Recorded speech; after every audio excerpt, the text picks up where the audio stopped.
Pohon tumbang di sejumlah wilayah di Jakarta menimpa kendaraan dan merusak beberapa fasilitas umum. Cuaca ekstrim yang dipicu bibit badai siklon tropis di wilayah Samudra Hindia disebut menjadi alasan.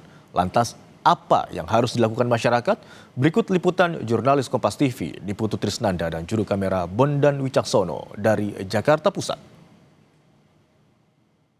BPBD DKI Jakarta mencatat ada 13 pohon tumbang yang tersebar di 4 wilayah Jakarta. Ada di Jakarta Pusat, Jakarta Timur, Jakarta Utara, dan juga di Jakarta Barat. Dari data BPBD, setidaknya wilayah yang paling banyak adalah di Jakarta Pusat dengan 5 pohon tumbang dan 1 pohon sempal. Itu yang membuat saya tidak mau parkir di bawah pohon rindang.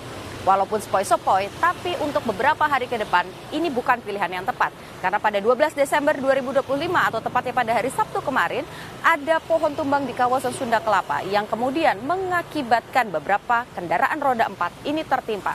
Tidak ada korban jiwa dari data BPBD, tapi ini tentu jadi satu catatan karena beberapa akses publik akhirnya terdampak. Seperti misalnya tiang listrik, akses penunjuk jalan, kabel listrik, dan juga akses jalan yang sempat tertutup. Kalau melihat bagaimana situasinya pada pagi hari ini di tanggal 13 Desember, memang pohon yang tumbang dan juga pohon sempal yang kemarin tercatat oleh BPBD DKI Jakarta sudah dipotong ke bagian-bagian kecil dan nantinya akan dipindahkan ke tempat lain agar tidak mengganggu aktivitas masyarakat. Hal ini terjadi bukan tanpa sebab, karena dari data BMKG sendiri setidaknya ada siklon badai tropis yang dijuluki 93S yang berada di sekitaran Samudra Hindia dan ini memicu cuaca ekstrim khususnya angin kencang di kawasan NTT, pesisir Jawa, dan juga di Selat Bali.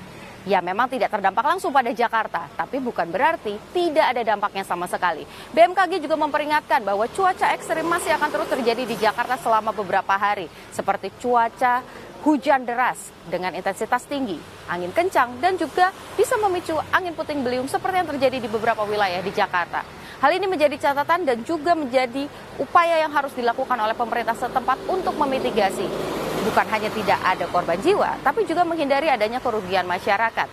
Masyarakat sendiri bisa melakukan banyak hal. Salah satunya menghindari parkir di bawah pohon besar ataupun juga beraktivitas di bawah pohon besar. Tidak hanya itu, dengan adanya cuaca yang juga cukup ekstrim, masyarakat bisa menghindari aktivitas di luar untuk sementara. Sementara pemerintah daerah bisa melakukan beberapa hal seperti memotong beberapa dahan-dahan yang masuk ke area jalan ataupun juga mengantisipasi karena mengingat Jakarta ada sungai dan juga ada beberapa wilayah pesisir yang ini mengakibatkan adanya banjirop ataupun juga banjir di ibu kota.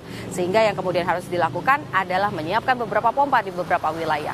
Niputu Trisnanda, Bondan Wicaksono, Kompas TV, Jakarta.